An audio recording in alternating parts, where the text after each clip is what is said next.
mga nanay natin ang mga taong inaasahan nating magpoprotekta at mag-aalaga sa atin. Sila ang unang tinatakbuhan natin sa oras ng pangangailangan. Pero may mga pagkakataon na sila din ang magdudulot ng pinakamatinding sugat sa ating puso dahil sa mga pinili nila sa buhay. Ikaw, kabarangay, may lakas ka bang patawarin at yakapin ang sakit na kanilang iniwan? Dear Papa Dudut, magandang araw po sa inyong lahat at sa mga kapwa ko kabarangay. Matagal na po akong taga-suporta ng Barangay Love Stories. Dahil may katrabaho po ako dati na palaging nakikinig sa inyong mga kwento sa YouTube.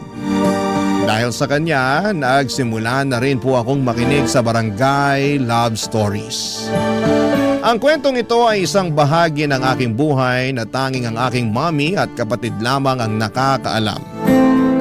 Nakasulat po ito sa aking journal at sa pagkakataong ito, napagdesisyonan ko pong ibahagi sa inyo ang ilan sa mga karanasan at aral na natutunan ko sa buhay. Alam niyo po yung feeling na mas lalong gumagaan ang lahat tuwing may nakakausap ka tungkol sa problema mo. Kaya po ako sumulat sa inyo kasi gusto ko pong maramdaman ulit yung feeling na yon. Ako po si Jasper. Lumaki po ako sa isang pamilya na malayo sa karaniwang buhay ng marami. Noong pinanganak po ako ay tila hindi pa ganap na handa ang mami ko na maging isang magulang. Maaga po naghiwalay ang aking mga magulang at hindi ko na po nakilala ang aking tunay na ama. Kaya po habang ako'y lumalaki, ang yaya ko po ang madalas kong kasama at kausap sa bahay. Nagbago po ang aming sitwasyon noong pinanganak ang kapatid ko, si Dylan, na ang tatay ay isang Amerikano. Ngunit hindi rin po nagtagal at naghiwalay din si mami at ang tatay ni Dylan. Habang lumalaki po ako ay unti-unti kong napapansin na parang mas paborito ni mami si Dylan. Aaminin ko po na sobrang nasasaktan ako tuwing napapansin ko po ito.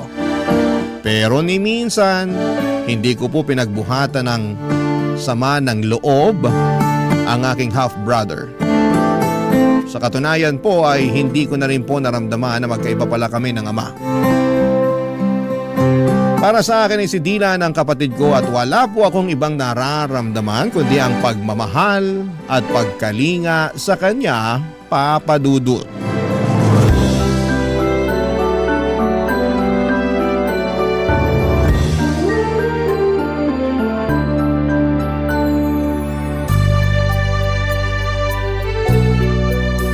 Ang tangos talaga ng ilong mo.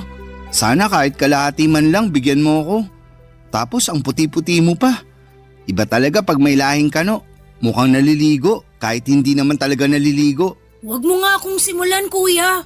Nagkakaganyan ka ng dahil lang sa ilong. Okay din naman yung ilong mo ah. Parang isda. Boneless. Ah, ganun ha? Dylan, ayaw ko sanang sabihin to sa'yo pero sa tingin ko ito na yung tamang oras para malaman mo ang buong katotohanan. Sana maintindihan mo na hindi madali sa akin na sabihin to sa'yo. 2 years old ka lang noon nung napulot ka ng kasambahay natin sa basurahan. Hindi alam ng kasambahay natin kung ano ang gagawin niya noong mga panahon na yun. Kaya si mami na ang nagpaubaya at nagpalaki sa'yo. Anong akala mo sa akin 5 years old? Hoy, lumang tugtugin na yan. Balikan mo na lang ako pag nakapag-isip ka na ng bago. Eto naman, di na mabiro. Nga pala, asan si mami? Namamalengke ata. Kanina pa wala dito yun. Ang sabihin mo, baka nagbubulakbol. Ang di ko rin kasi maintindihan dito kay mami, para siyang teenager kung umasta. Kung yung ibang nanay dyan, sobra-sobra yung pag-aalaga at pag-aaruga sa mga anak nila. Tayo naman parating naiiwan sa bahay kasama yung maid. Di ko tuloy maiwasan mainggit dun sa mga kaibigan kong pinaghihigpitan ng mga nanay nila. Naku, bahala ka dyan. Huwag mo kayo idamay. Ayokong paghigpitan ako, no? Tsaka isa pa, ayaw mo nun? Pwede tayong kumain at maglaro ng video games buong maghapon. Kung sa bagay, pero mas maganda sana kung may tatay tayong kasama dito, no? Ay, yang si Mami talaga. Sana naman makahanap na siya ng matinong lalaki. Oo nga, di ko pa talaga nararanasan yung pakiramdam na magkaroon ng isang ama. Pareho lang naman tayo.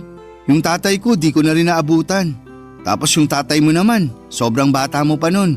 Di nga nagtagal ng 1 month yun dito sa bahay. Mabait pa yung tatay ko, kuya. Ewan, di ko rin masabi. Pero ang natatandaan ko, parati silang nag-aaway ni Mami. Tas kadalasan, nasa terrace yung tatay mo umiinom at nagyoyosi. Ikaw, Pilipino. Ako naman, Amerikano. Ano kaya magiging lahi ng susunod nating kapatid, kuya? German? Japanese? O Canadian? Ano sa tingin mo? Huy, sana naman di na magkaanak yan si Mami. Hirap na nga siya sa ating dalawa eh. Sa akin nga lang pala siya nahihirapan. Ikaw ang paborito eh. Kumbaga sa internet, ikaw yung nakabookmark na website. Tas ako yung parang advertisement sa video na pilit sinasara. Grabe ka naman, kuya. Hindi naman siguro. Di mo ba talaga napapansin? O sige nung isang araw, anong kinain mo for breakfast? Bacon. Teka lang, bakit mo naman naitanong yan? Mismo. Nung isang araw, pinagalitan at pinigilan niya ako nung kinuha ko yung bacon sa ref. Sabi niya pa nga sa akin, nagtitipid daw tayo. Pero mukhang ako lang naman tong tinitipid niya. Ikaw naman, kuya. Nagkakaganyan ka ng dahil lang sa bacon? May longganisa naman sa ref eh. Yun na lang ang kainin mo. Ano ka ba? Hindi lang yun. Napapansin ko rin na siya yung palaging kumukuha ng report card mo. Pero yung report card ko, sa maid niya parati pinapaubaya. Hala, baka ampun ka nga. Joke lang. Pero seryoso na to. Pakiramdam ko din na favorite ka ni Mami kasi ikaw tong mukhang foreigner sa ating dalawa. Uy, paano mo naman nasabi yan? Napapansin ko lang kasi na ikaw tong laging binibida niya tuwing kausap niya yung mga kaibigan niya. Tapos kapag pumupunta yung mga kaibigan niya dito sa bahay, ikaw lang yung pinapakilala niya sa kanila. Pakiramdam ko tuloy kung hindi ako ampon. Siguro nakababatang kapatid niya ako. Sa totoo lang, sobrang bigat sa pakiramdam. Kuya talaga? Ba't kung makapagsalita ka parang kasalanan kong lahat? Uy, sorry na. Di ganun ang ibig kong sabihin ha. Pasensya ka na. Masyado lang ako nadala ng mga emosyon ko. At isa pa, yung pagtrato sa akin ni Mami, palagi mong tatandaan na wala kang kasalanan doon, okay? Problema naming dalawa yun ni Mami. Sorry na at ikaw tong napagbubuntungan ko ng sama ng loob. Promise, di ko na ulitin. Last na yon. Talaga? Oo, Walang iwanan ha, promise? promise. I love you, kuya.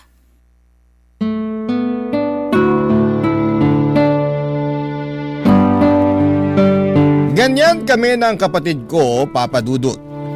Laging nag-aasara, nag-aaway pero grabe. Sobrang mahal namin ang isa't isa. Kahit halos 6 na taon ang agwat ng edad namin, pakiramdam ko ay parang 1 taon lang ang pagitan namin. Siguro ay dahil alam naming pareho na kami lang din ang magtutulungan sa huli. Kasi tulad ng sinabi ko, si Mami palagi namang lumalabas. Tapos yung maid na lang yung nakakasama namin sa pang-araw-araw. Kaya kami ni Dylan magkasama sa lahat ng oras, pagkain, laro, problema. Lahat ng maliliit at malalaking bagay ay magkasama kami. Pero bigla po nagbago ang sitwasyon nang nakilala ni Mami si Nathan, isang French na hindi nagtagal ay naging boyfriend niya. Hindi ko talaga maintindihan yung nararamdaman ko ng mga panahong yon. Parang naghahalo-halo yung takot, pagwo-worry, at hindi ko alam kung matutuwa ba ako o mababahala. Sa totoo lang, sa pagkakakilala ko kay Mami, akala ko ay hindi rin magtatagal yung relasyon nila. Kasi hindi siya yung tipo ng tao na basta-basta magpapadala sa isang relasyon. Pero sa kabila ng lahat, at the end of the day ay masaya kami ni Dylan kasi naging mabait naman si Nathan sa amin. Hindi nagtagal ay nag-live-in na rin sila sa bahay na inuupahan namin.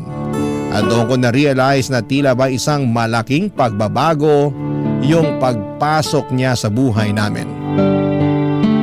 Akala ko ay magiging one big happy family na kami.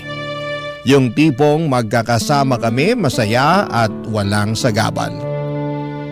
Pero laking gulat ko nang matapos ang 6 na buwan, may sinabi si Mami sa amin ni Dila na talagang bumasag sa puso ko.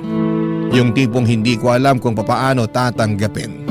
Kasi parang lahat ng pangarap at inaasahan ko ay bigla na lamang nawasak. Ipinagtapat ni Mami sa amin ni Dila na balak niyang ikasal kay Nathan sa France. Nung una'y natuwa pa ako para kay Mami kasi syempre masaya akong makita siyang masaya. Lalo na't si Nathan naman ay naging mabait sa amin. Pero hindi yon ang talagang bumasag sa puso ko. Yung sumunod na sinabi ni Mami ang nagdulot ng pasakit na hindi ko alam kung papaano ko haharapin, Papa Dudut.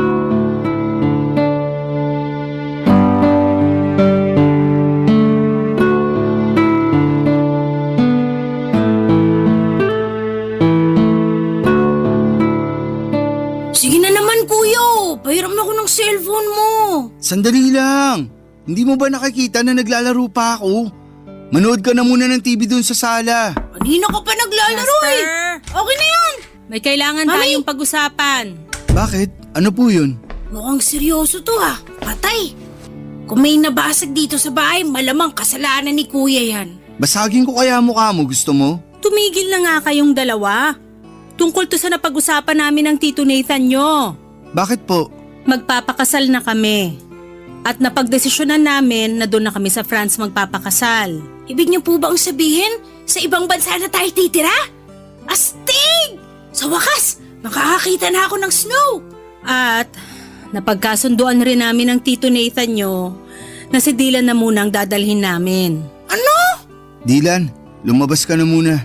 Pero kuya... Sige na, please. Sige na anak, iwan mo na muna kami ng kuya mo. Okay po.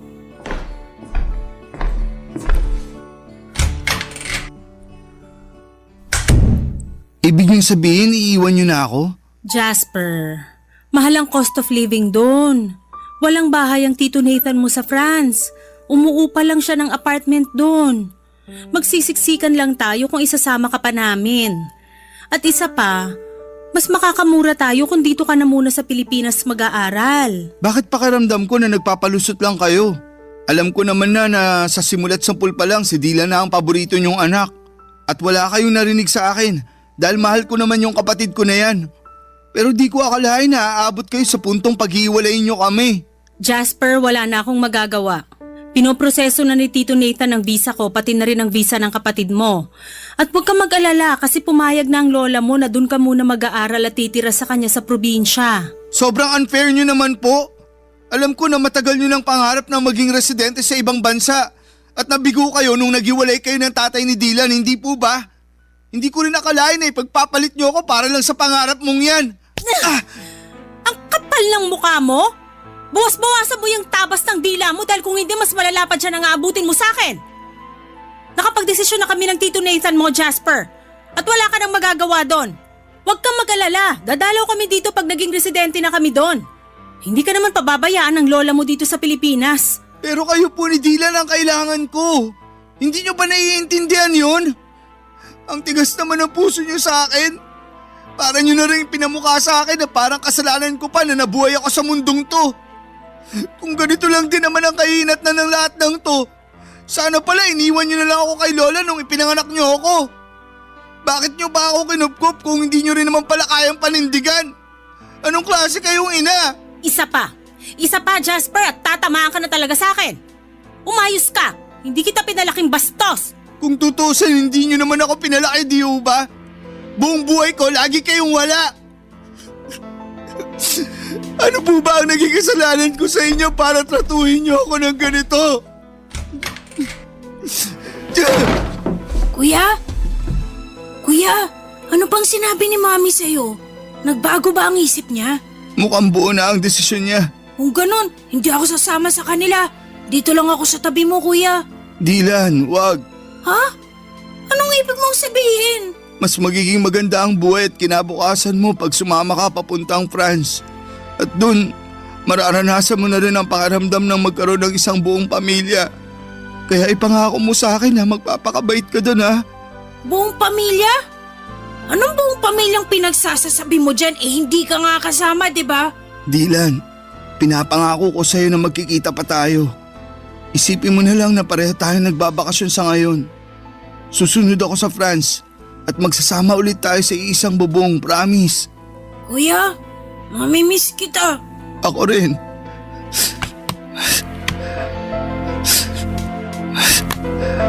Oh, eto. Kunin mo. Ano to, kuya? Sa'yo na yung cellphone ko. Para naman may remembrance ka sa akin. Ingatan mo yan ha. Oo, iingatan ko to. Thank you, kuya. Pero paano ka? Doon na daw ako kay Lola titira eh. Sigurado naman ako na may cellphone yun. O siguro magpapabili ako sa kanya. Ewan ko. Basta, huwag kang mag-alala. Dahil tatawagan pa rin kita, okay? Kuya, mamimiss kita. Payakap ako.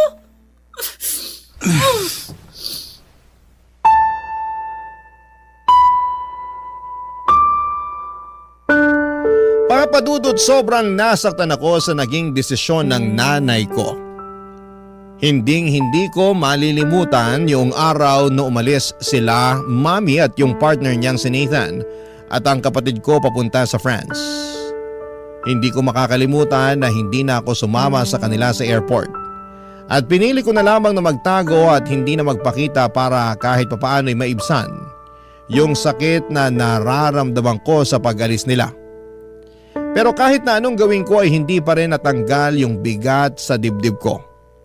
Noong sumunod na araw, pumunta na ako sa probinsya doon sa lola ko. Doon nagsimula yung depression ko. Naging pasaway ako at aaminin ko na nalulung ako sa mga bisyo at nagkaroon ng matinding depresyon. Pumayat ako dahil halos hindi ko na nararamdaman ang gutom. At naging pabigat na rin po ako kay lola. Halos hindi na rin ako kumakausap ng tao. Kung hindi ako nagbubulakbol, nandun lang ako sa kwarto, nagkukulong at nakikinig sa music. Simula nung umalis si Mami ay hindi ko na rin siya kinausap pa. Galit na galit pa rin ako sa kanya. Gusto ko siyang sumbatan sa lahat ng sakit na nararamdaman ko. Pero pinili ko na lang na manahimik at maglaho na parang bula sa buhay niya. Mas lalo rin akong nasaktan noong hindi rin ako kinausap ng nanay ko simula nang umalis siya. Dahil alam niya siguro na hindi naman ako pababayaan ng lola ko. Pero syempre mas lalo lang nadagdagan ang pagkamuhi ko sa nanay ko.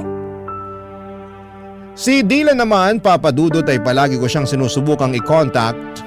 Nung unang araw niya sa France ay punong-puno ng messages yung phone ko mula sa kanya. Mga pictures, mga videos na nag-i-enjoy sa bagong buhay niya doon. At parang bahagi ako ng mundo niya. Kahit malayo siya. Pero habang tumatagal ay mas kumonte yung mga mensahe niya. Kung minsan ilang araw na akong hindi makakatanggap kahit isang text mula sa kanya. At yon, hindi ko maiwasang mag-isip na baka nakalimutan na niya ako. Nasaktan ako noon syempre at mahirap tanggapin, pero iniisip ko na lamang na baka abala ako sa bago niyang buhay kasama sina Mami at si Nathan, papadudot. Barangay Love Stories. Barangay Love Stories. Yung empathy ng lola ko ang naging gabay ko, papadudot. Kahit na siguro naging pasakit ako sa kanya, ni minsan ay hindi ko naramdaman at tinataboy ako ni lola. Laging pinaparamdam ni lola na naiintindihan niya ako.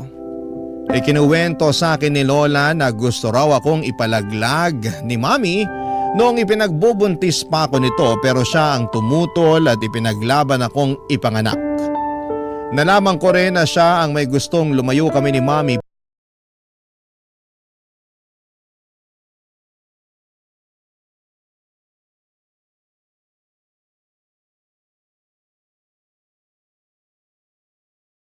para lumaki ako sa piling ng tunay kong ina. Pero Hindi alam ni Lola na sobrang iba pala ang trato sa akin ni Mommy habang lumalaki ako. Masakit mang marinig ang mga revelasyon ni Lola ay hindi ako nawala ng pag-asa.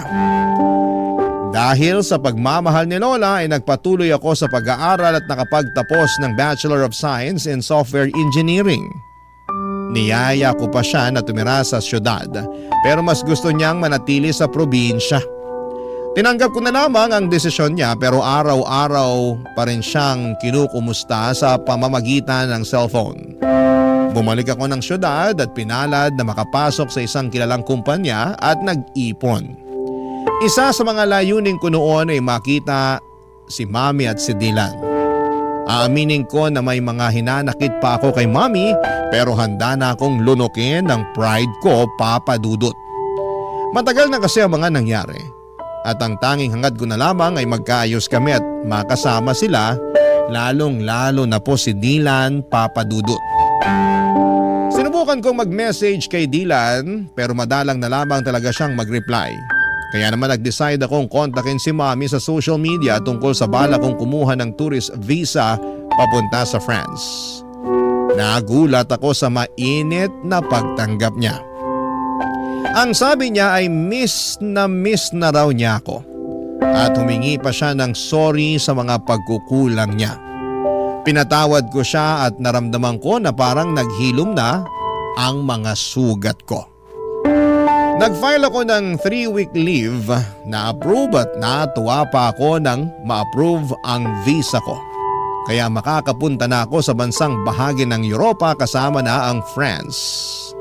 Agad ko itong binalita kay Mommy at sobrang saya niya para sa akin, Papa Dudut. Si Dylan ay hindi pa rin ako nireplyan. Pero sinabi ko na lamang sa sarili ko na mas okay siguro kung magkita na lamang kami ng personal. At dumating na nga ang matagal ko nang hinihintay, Papa Dudut. Ang makatungtong sa airport ng France.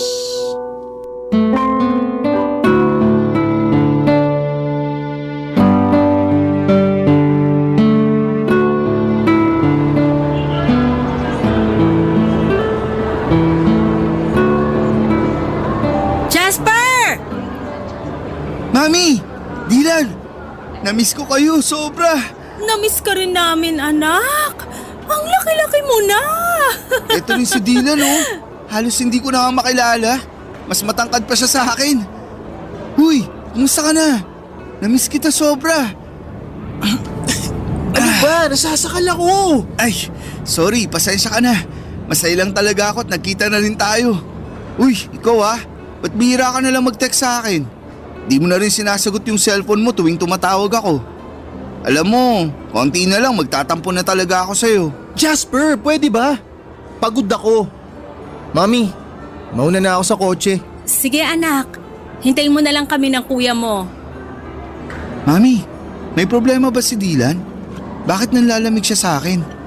Tapos Jasper pa talaga yung tawag niya sa akin Naku na, kayaan mo na muna yung kapatid mo na yon.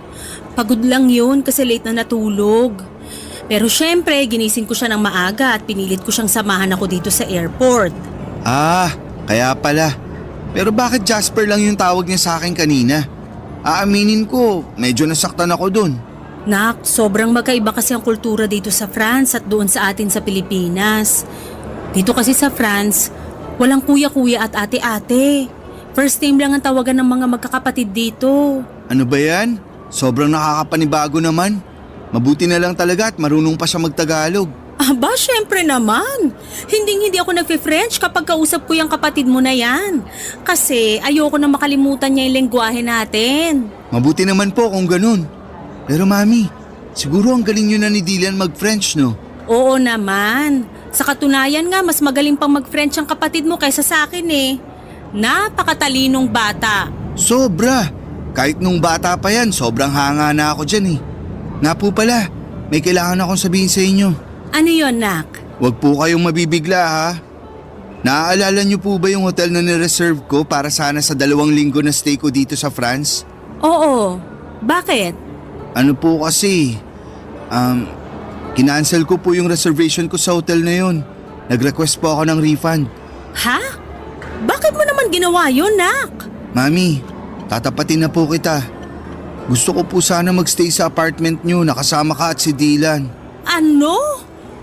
Ay, anak naman eh.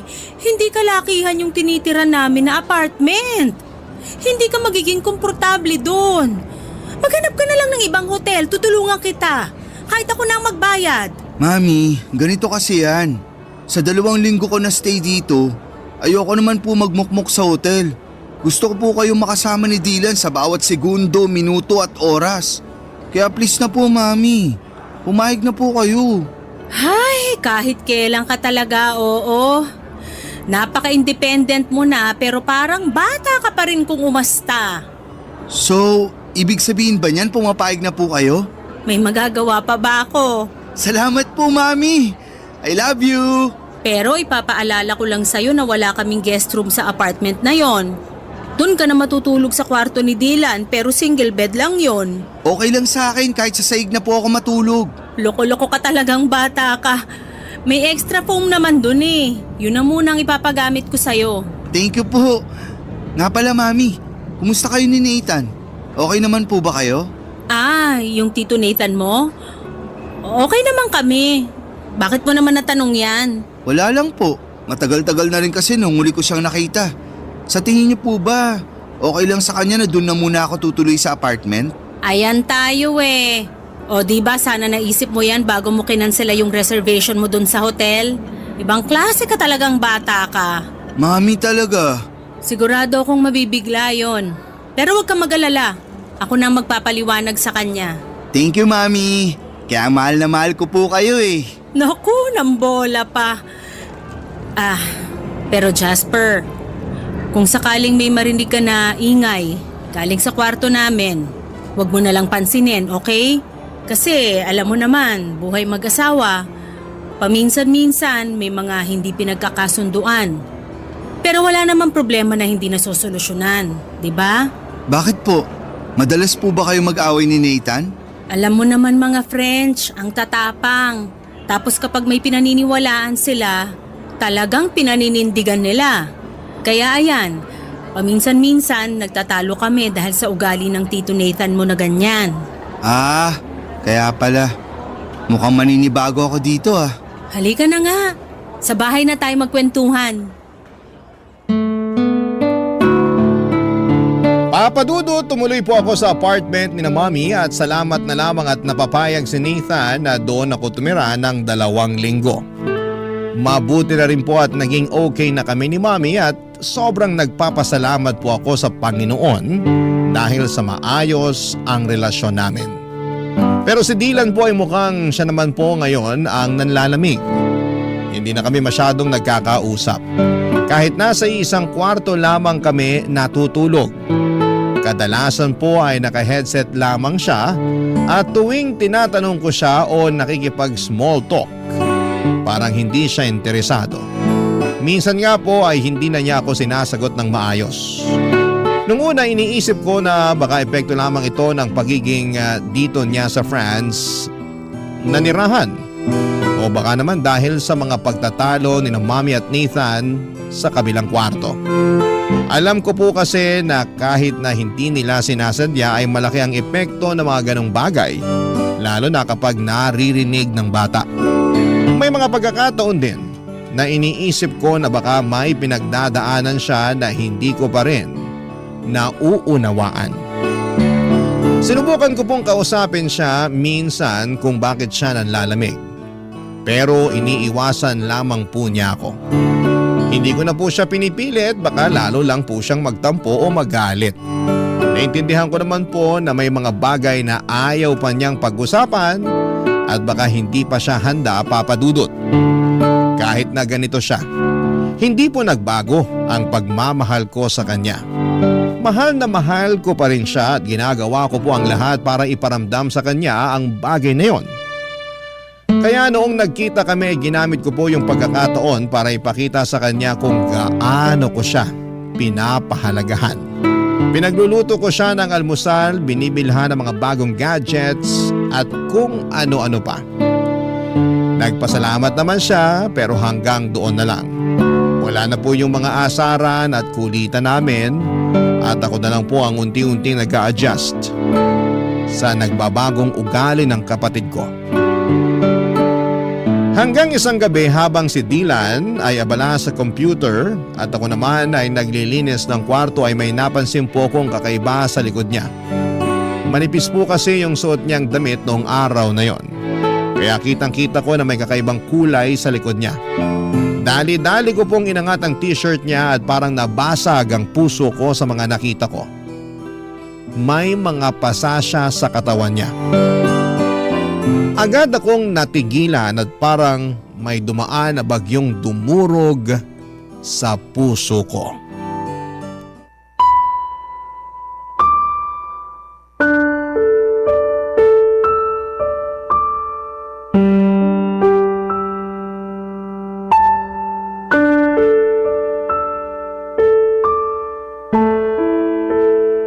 Dylan, ano yan ha? Ba't ang dami mong pasa? Ang OA mo naman, pwede ba huminahon ka? Wala to. Nadulas lang ako sa CR nung isang araw. Dylan, wag mo akong gawing tanga. Alam ko yung pinagkaiba ng pasa na galing sa aksidente at pasa na sinadya. Sino may gawa nito sa'yo ha? Magsalita ka. Ano bang pakialam mo, ha? Ipapaalala ko lang sa'yo, Jasper, hindi kita kapatid. Hindi tayo lumaki sa iisang bahay. At higit sa lahat, magkaiba tayo ng tatay. Kaya utang na loob, lubayan mo na ako, tigilan mo na yung pagpapanggap mo na concern ka sa akin. Seryoso ka? Talaga ba, Dylan? Ang sakit mo naman magsalita. Ganyan na ba talaga kasama ang tingin mo sa akin? Ni minsan hindi ko inisip na magkaiba tayo ng tatay. Simulat sa pool, kapatid na buo ang tingin at turing ko sa'yo. Ba't ka ba nagkakaganyan ha? Ano bang nagawa akong kasalanan sa'yo para kamuhian mo ako ng ganito katindi? Nangako ka sa akin dati na susunod ka, di ba? Nangako ka na magkikita tayo ulit pero pinaasa mo lang ako. Ang tagal ko naghintay, nagmukha akong tanga. Hanggang napagod na lang ako. Napagod ako sa walang katapusang paghihintay dun sa pangako mong napako. Pero nandito na ako ngayon, di ba? Dylan naman. Hoy, wag ka nga umasta na parang kasalanan ko kung bakit ako nagkakaganito. O nandito ka nga, pero iiwan mo rin naman ako pagkatapos ng 2 linggo eh. Sana hindi ka na lang pumunta dito. Nagsayang ka na ng oras, nagsayang ka pa ng pera. Dylan, makinig ka. Please, wag mo namang isumbat sa akin yung pagkakalayo natin. Wala ni isa sa atin ang ginusto na mangyari yun. Akala mo ba hindi ako nasaktan na pilit akong inilayo sa nag-iisa kong kapatid? Durog na durog ako nung umalis kayo. Hindi ko alam kung paano ko inarap ang bawat araw na wala ka sa tabi ko. Pero wala na akong magawa nun. Kaya tiniis ko, Dylan. Tiniis ko yung sakit na yun. Kasi alam ko na mas magiging maganda ang buhay mo dito. At alam ko na mas makakamit mo yung mga pangarap mo dito. Kahit kailan, hindi ko pinangarap na mabugbog ng asawa ng nanay ko. Teka lang, si Nathan? Siya ang may gawa nito sa'yo? Magbabayad siya sa ginawa niya sa'yo. Hayop siya? Hayop! Teka lang, kumalma ka nga. Masyado kang mainit eh. Makinig ka sa akin. Kung ano man yung ginagawa niya, hayaan mo na. Huwag ka na makialam. Mamaya madamay ka pa eh.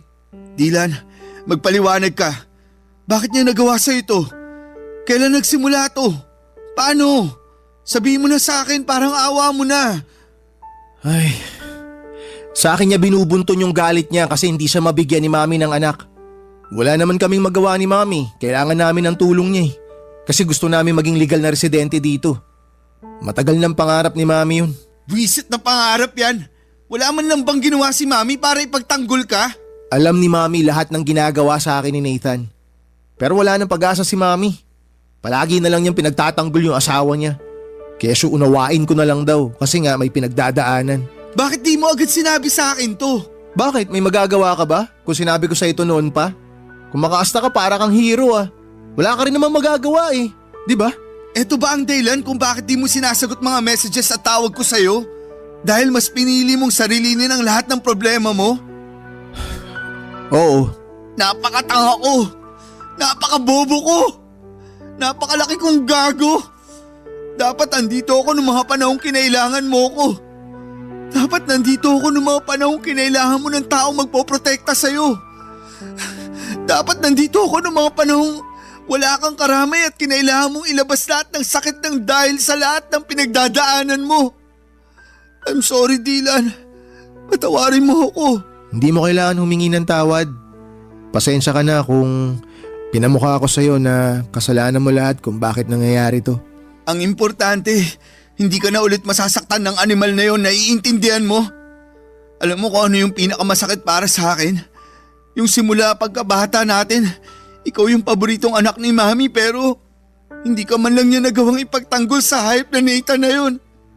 Hindi ko alam kung paano natiis ni Mami yung ganitong klaseng sitwasyon, Dylan. Hindi ko na talaga kaya dito. Sasama na ako sa'yo. Parang awa mo na isama mo ko. Sorry kung hindi kita pinakitunguhan agad ng maayos. Ang totoo niyan, gustong gusto na kitang yakapin nung unang araw pa lang na nagkita tayo dun sa airport. Pero nilamon kasi ako ng inggit eh. Nilamon ako ng lungkot. Naiinggit ako kasi malaya mo nagagawa lahat ng mga bagay na gusto mo. Habang ako, mala-impyerno yung buhay ko dito. Kung ako ang papipiliin, mas gugustuhin ko na ako na lang sana yung naiwan sa Pilipinas eh. Dylan, alam kong alam mo na kung may paraan lang para pagbaligtarin ko ang sitwasyon nating dalawa. Matagal ko na yung ginawa. Mahal na mahal kita, kuya. Mahal na mahal kita, Dylan. Sobra. Huwag kang mag-alala. Iuwi na kita sa Pinas. Kayo ni Mami. Wala nang dahilan para manatili pa kayo dito. Hindi na ako makakapayag na saktan ka pa ng hayop na yon. Salamat, kuya.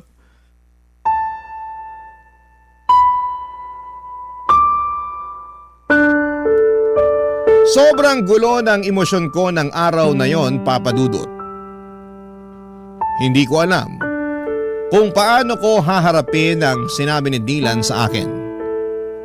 Kung nung una ay pinapangarap ko pang magtagal sa bakasyon ko sa France, ngayon ay parang ang tanging hangad ko na lamang ay makaalis pabalik ng Pilipinas kasama ang nanay at kapatid ko. Kinausap ko si Mami noon at pinilit kong kumbinsihin siyang bumalik na sa Pilipinas kasama ko, pero tila baga nakatanim na sa isipan niya ang pangarap niyang maging residente ng ibang bansa. Pinagbantan niya rin ako na hindi ko raw pwedeng i-report sa authority ang kalaguyo niya dahil masisira daw lahat ng plano niya. Tinutulan niya ang tulong ko at sa mga mata niya ay parang isang malaking pagkatalo na lamang ang bumalik sa Pilipinas. Sobrang sakit ng pakiramdam ko. Kahit na anong pilit ko ay nagmatigas siya, Papa Dudut. Kitang-kita ko na ang toxic na ang relasyon nila ng asawa niyang Frances. Pero hindi pa rin siya tumitigil sa pangarap na makapagtuloy sa ibang bansa. Ang hirap, Papa Dudut. Ipinaglaban ko si Mami sa paulit-ulit na paraan, subalit sa kanya ay tila wala nang saysayang lahat. Kaya't gumawa ako ng paraan at sa uli ang tanging magagawa ko na lamang ay iligtas at dalhin si Dylan pabalik ng Pilipinas. Pagdating namin sa Pilipinas ay parang isang milagro. Ang dating pagkatao ni Dylan pati na rin ang relasyon namin ay muling nabuhay. Parang ang mga piraso ng aming koneksyon na matagal nang nawalay ay unti-unting nagsimulang magdikit muli. Naramdaman ko ang pagbabalik ng tiwala. Bukas siya sa akin at sa bawat araw ay tila mas nagiging malapit kami sa isa't isa, Papa Dudut. At ngayon dito na rin siya tumitira kasama ko sa kondo na inuupahan ko. Lahat ng mga pangangailangan niya ako na ang nag-aalaga at nag-aasikaso. At si Mami naman kahit nalabag sa puso ko na iwanan siya sa France ay wala po akong magagawa.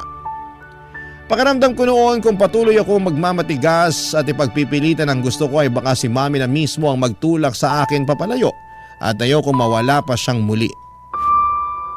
Hindi ko kayang masira pa ang natitira naming relasyon. Kaya kahit na ang sakit ay sinabi ko na lamang sa kanya na tawagan ako kaagad kung umabot na sila sa punto ng pisikala ng asawa niya. Binigay ko na rin sa kanya lahat ng mga phone numbers na mga pwedeng magbigay ng tulong doon kung sakasakali. Papa Dudut, gulong-gulo po ako noon. Para akong naiwan sa gitna ng isang bagyong hindi ko kayang kontrolin.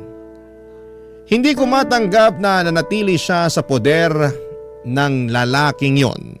Yung lalaking nanakit sa kapatid ko. Yung lalaking unti-unting tinatanggal ang kanyang peace of mind. Sobrang hirap at sa kabila ng lahat ng mga nangyari, parang hindi ko kayang tanggapin na patuloy niyang pinipili ang lalaking yon. Parang isang sugat na hindi mo kayang hilumin. Isang pighati na paulit-ulit na bumabalik. Barangay Love Stories. Barangay Love Stories. Papadudot, naging maayos naman po ang buhay ni Dylan dito sa Pilipinas. Lalo na at magkasama kami. Maliit lang ang inuupahan kong kondo pero komportable at magaan sa pakiramdam. Natustusan ko naman ang mga pangangailangan namin at sa bawat araw ay natututo rin si Dylan sa pag-a-adjust sa simpleng buhay dito sa Pilipinas.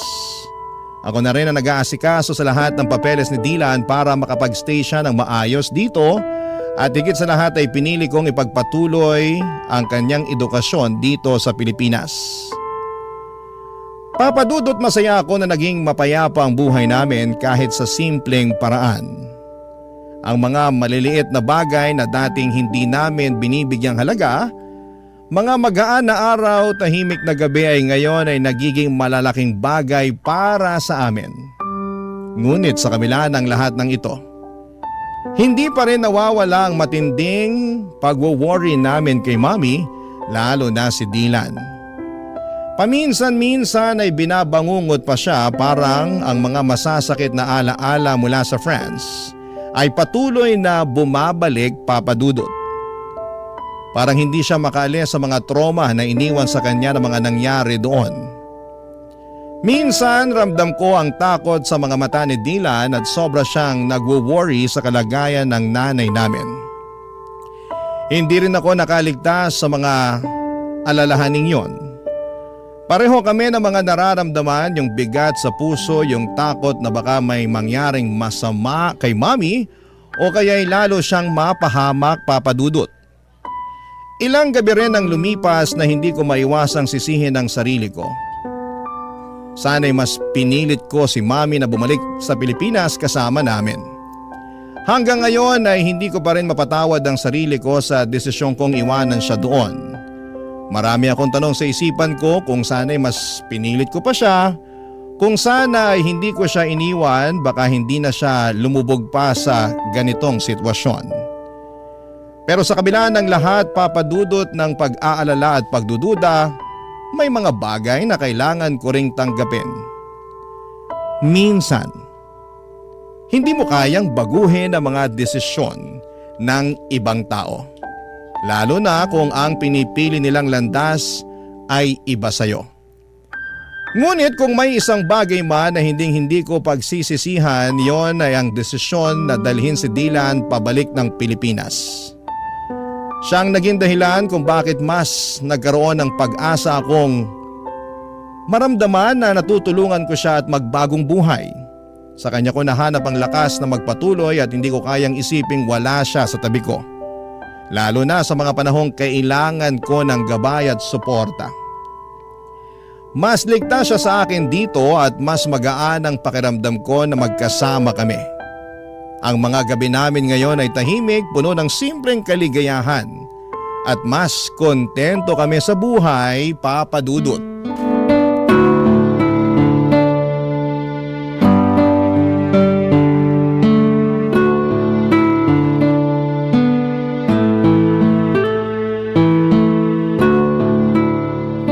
Kuya, Oh, Dylan, ano yun? salamat talaga. Hindi ka nagdalawang isip na isama ako pabalik dito sa Pilipinas. Sobrang pasalamat ko lang talaga at malaki pa yung natitirang pera sa savings ko noong mga panahon na yun. Dahil doon, nakabili ako kaagad ng ticket mo papunta dito. Nabawasan pa tuloy yung savings mo dahil sa akin. Pasensya ka na talaga. Dylan, yan ang wag na wag mong iisipin. Yung pera, pwede ko ulit kitain yan. Pero hindi ko na mapapatawad ang sarili ko kung may mangyari pang masama sa'yo doon. Ang bait mo talaga, kuya. Pero wag masyado ah. Baka kunin ka na ni San Pedro. Sira! Nga pala, kumusta pag-aaral mo? Ayun, okay naman. Medyo nakakapanibago lang ng konti kasi nga magkaiba yung educational system dito sa Pilipinas dun sa France. Pero huwag kang mag-alala. Makaka-adjust din ako dito. Ikaw pa ba? Mas matalino ka pa nga sa akin eh. Kayang-kaya mo yan. Sure yan. Sana nga. Ay, Uy, mukhang may iniisip ka ah. Anong problema? Okay ka lang? si Mami kasi, hindi ko maiwasang hindi mag-alala sa kanya. Okay lang kaya siya dun? Baka sinasaktan na siya ng Nathan na yun. Nag-aalala din ako sa kanya. Pero parati naman kami nagtatawagan at mukhang okay naman siya. Ay, sana lang talaga okay siya ron. Huwag ka nang mag-alala. Alam mo naman si Mami, matapang yun. Hindi yun umuurong sa kahit anong laban. Kuya, mali ba yung naging desisyon ko Ha? Anong ibig mong sabihin? na sumama pabalik sa'yo dito sa Pilipinas? Sobra kasi ako nagigilty. Naiisip ko kasi mas maganda ata kung nagpaiwan na lang ako dun kay Mami. Sana kasama niya pa rin ako hanggang ngayon. Dilan, makinig ka. Wag na wag mong sisisihin ang sarili mo ha? Dahil wala kang ginawang mali. Tama lang yung ginawa mo na umalis sa poder nila. Ito ang lagi mong tatandaan. Hindi mo kailanman kailangang tiisin ang pang-aabuso ng isang tao sa'yo. Kung may choice ka para takasan at iwanan ang ganong klaseng sitwasyon, lagi mong pipiliin ang choice na yon. Naiintindihan mo ba yon? Si Mami ang mali dito, Dilan. Siya ang may kailangang baguhin. Kailangan niyang matutunang respetuhin ang sarili niya. At kailanman, hindi ko maiintindihan kung bakit tinitiis siya ang lahat ng yun. Lahat ng sakit at lahat ng pang-aabuso. Para lang maging legal siya na residente. O teka kuya, kalma ka lang. Huwag ka masyado magalit. Siya na mismo ang nagpapahirap sa sarili niya. Hindi ko na talaga alam kung anong nangyayari sa kanya. Dilan, hindi niya nakikita na ang kalayaan at ang respeto sa sarili mas mahalaga kaysa sa papel na pinapangarap niya. Kuya, sa tingin mo, babalik pa kaya si Mami dito? Huwag kang mag-alala. Hindi ko titigilan si Mami hanggang sa makabalik siya dito. Ako na bahala doon ha. Mag-focus ka na lang sa pag-aaral mo. I'm sorry. Masyado ako nagiging emosyonal. May iba tayo. Sigurado ako matutuwa si Lola pag nakita ka niya. Pupunta tayo kay na Lola this weekend, okay? Sige, tara! Nakaka-excite! Baby pa ata ako nung huli ko nakita si Lola eh. Oo. Sigurado ako magugustuhan mo dun sa probinsya. Sariwang hangin, maraming puno, at higit sa lahat, walang traffic. Hindi na ako makapaghintay. Alam mo kuya, hindi ko akalain na darating pa pala tong panahon na to. Ako din, Dilan. Alam ng Diyos na ilang beses kong pinagdasal na sana magkita tayo ulit.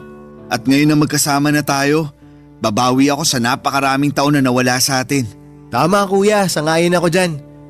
Pero alam mo, pwede ka namang bumawi sa akin ngayon eh. Bila mo ka ng bagong cellphone kuya, bawi ka na. Ayan tayo eh. Sige na kuya, uugod-ugod na tong phone ko eh. Ang bilis na malobat. Tsaka kailangan na talagang palitan. Kuya, please naman. Bila mo na ako ng bago. Ay, sige na nga. Buksan mo yung drawer ko. May cellphone ako doon na hindi ko na masyadong nagagamit. Sa'yo na yun. Nice! Salamat kuya, the best ka talaga. Ayos, may bago na akong cellphone. Ay kuya, sandali lang. Diyan ka lang ha, may papakita ako sa'yo. Ano yan? Oh, naalala mo pa ba to? Teka lang. Ito yung bigay ko sa'yo na cellphone bago ka pumunta ng France ha. Buhay pa pala to? Oo kuya, talagang tinago ko na maigi to. Medyo matagal-tagal ko nang hindi nagagamit kasi sobrang luma na. Pero inalagaan ko to. Grabe! Hindi ko akalain na naitabi mo pa pala yan. Akala ko matagal nang nasira o nawala yan eh. Kasi tong cellphone na to, hindi lang basta gamit to. Ito yung alaala na naitago ko na kahit na malayo tayo sa isa't isa, kahit na anong mangyari, may mga bagay na hindi talaga magbabago.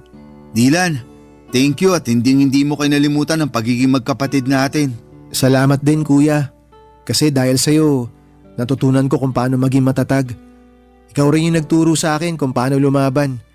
Kung wala ka, baka hindi ko rin nahanap yung lakas para makausad ako sa mga nangyari. Na-realize ko rin na walang laban ang hindi natin kayang pagtagumpayan basta magkasama tayo. Ikaw talaga, isa na lang at maniniwala na talaga ako sa'yo. Kanina pa tayo nagdadramahan dito eh. Pahag na nga lang. I love you kuya. Love you too. Sa mga panahong yon, Papa Dudo, talagang naghinom ang mga sugat namin ni Dylan. Mas naging matatag ang aming pagsasamahan bilang magkapatid. Tahimik na ang buhay namin at sa wakas ay nakaramdam kami ng kapayapaan, isang uri ng katahimikan na matagal na naming hinahanap. Hindi na rin kami palaging nag-aalala kay Mommy kasi parati kaming nagtatawagan at mukhang okay naman siya.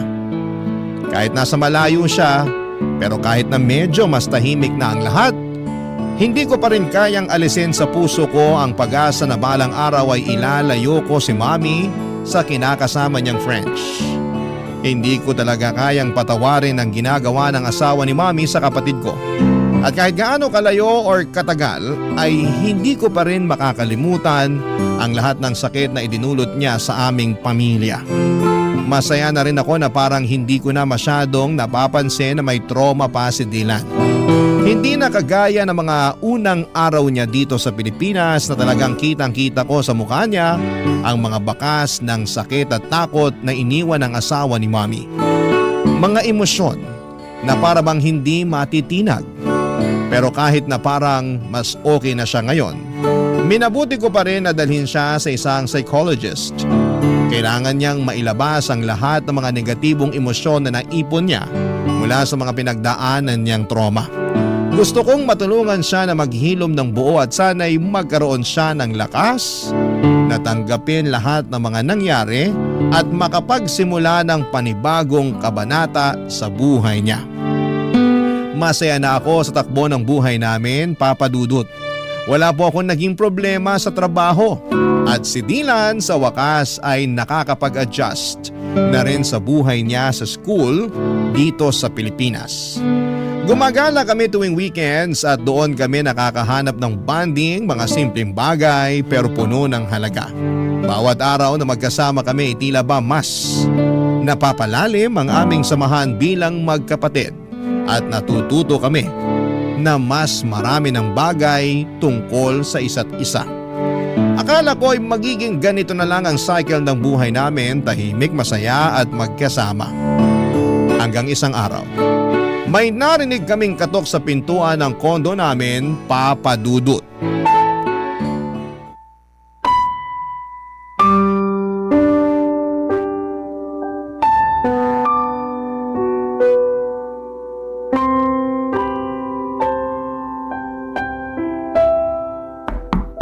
Sandali lang! Mami? Mga anak!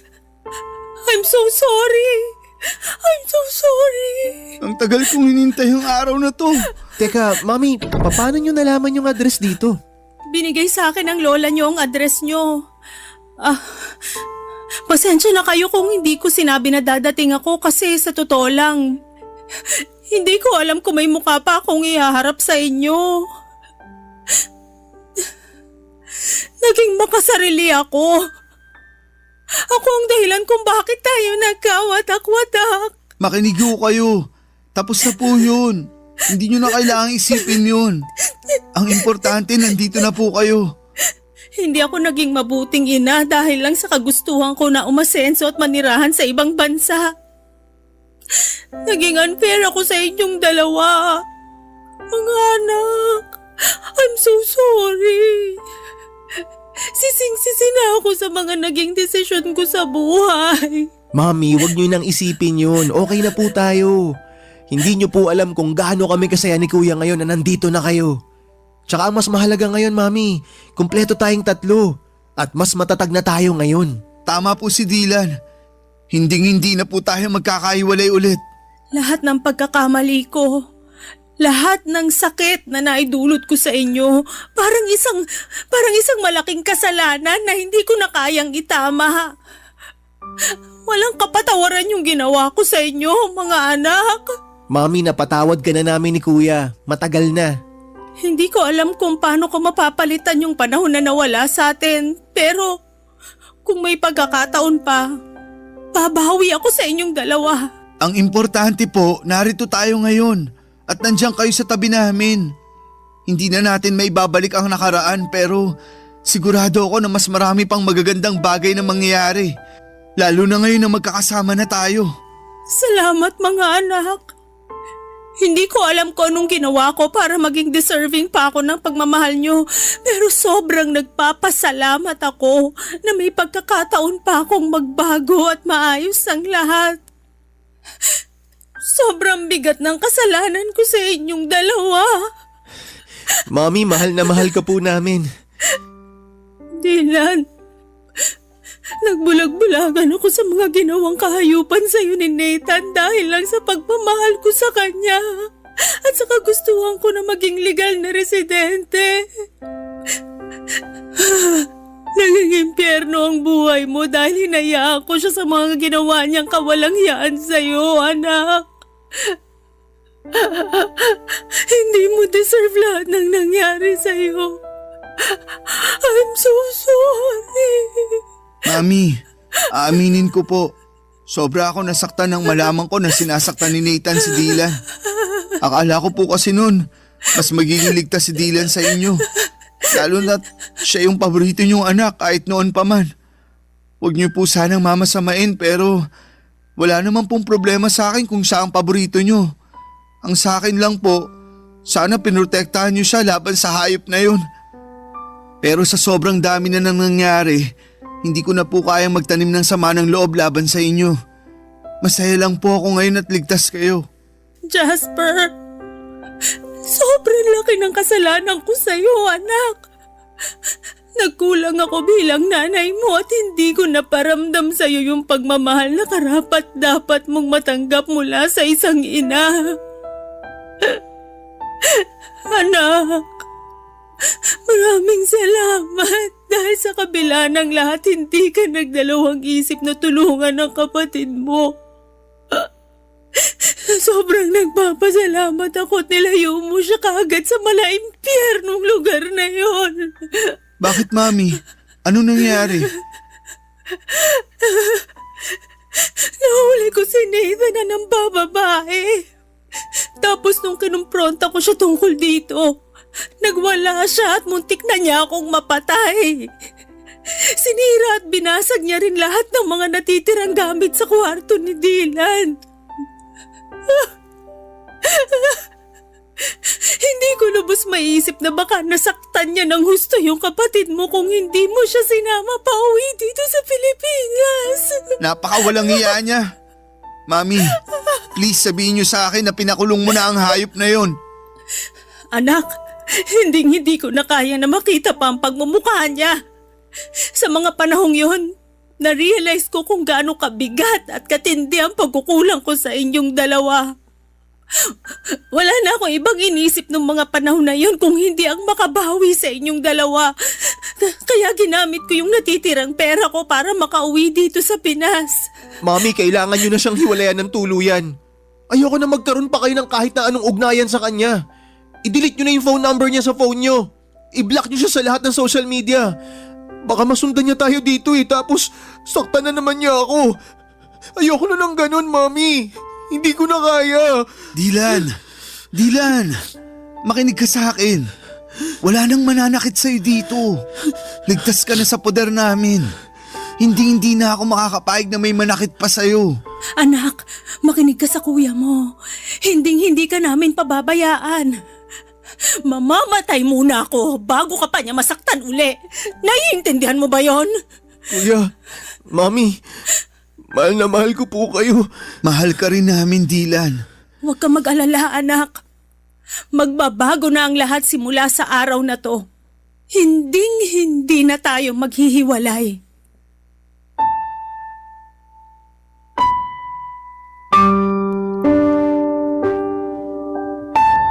Papadudot muli ko na silaya ng mga bakas ng trauma sa mga mata ni Dylan ng araw na yon. Sobrang aking pag-aalala para sa kanya. Ngunit sa tulong namin ni Mami ay unti-unti at tuluyan din niyang nalaman na hindi siya dapat matakot pa. Si Mami po ay nanirahan kasama namin ni Dylan sa kondo na inuupahan namin. Habang ako ay patuloy sa aking trabaho bilang isang software engineer, si Dylan ay nagsusumika pa rin sa kanyang pag-aaral. At si Mami naman ay nagsimula ng magtrabaho bilang hotel receptionist. Nagtutulungan kami ngayon ni Mommy sa mga gastusin at bills at sobrang saya ko po na kahit na hindi na ako bata ay nakakapiling ko pa rin siya sa araw-araw. Naging maayos naman ang takbo ng buhay namin hanggang sa isang araw. Isang kaibigan ni Mommy mula sa France ang nagbalita na pumanaw na si Nathan dahil sa isang insidente sa bar. Tinulungan ko si Mommy na mag-hire ng French lawyer online upang mag-file ng divorce nang hindi na niya kailangan bumalik pa sa France. Sa kabila ng mahaba at magastos na proseso ay naayos din namin ito at sa wakas ay na-finalize ang divorce. Hindi ko po kayang ilarawan ang gaan ng aming nararamdaman nang matanggap namin ang balita na opisyal nang wala ng bisa ang kasal nila ni Nathan. Sa wakas ay makakapagsimula na kami ng bagong buhay. Sa ngayon ay nagsusumikap kami ni Mommy na mag-ipon upang makapagpatayo ng bahay na magiging saksi sa mas marami pang magagandang alaala na bubuuin namin bilang isang pamilya. Sa lahat ng mga naranasan ko ay natutunan ko na ang pagpapatawad ay isang paraan para bigyan ang sarili mo ng pagkakataong magpatuloy at maghilom. At syempre, maging maligaya. Lubos po ako nagpapasalamat sa Diyos dahil hindi niya ipinagkait sa akin ang pagkakataong muli kong makasama ang pamilya ko. At sa wakas ay masasabi ko na rin na ang mga sugat ng nakaraan ay tuluyan ng nagsara at naghilom. Kung sakali man po na matanggap ninyo ang aking liham ay nais ko po sanang magpasalamat sa inyong oras at atensyon sa aking kwento. From the bottom of my heart, gusto ko rin pong magpasalamat sa tuwa at inspirasyon na ibibigay mo sa programa mo. Ang inyong forever kapuso at kabarangay, Jasper. Barangay Love Stories. Barangay Love Stories. Kwentuhan naman tayo dito sa comment section. Nagustuhan ng iyong napakinggan? Ituloy yan via live stream sa www.gmanetwork.com/radio.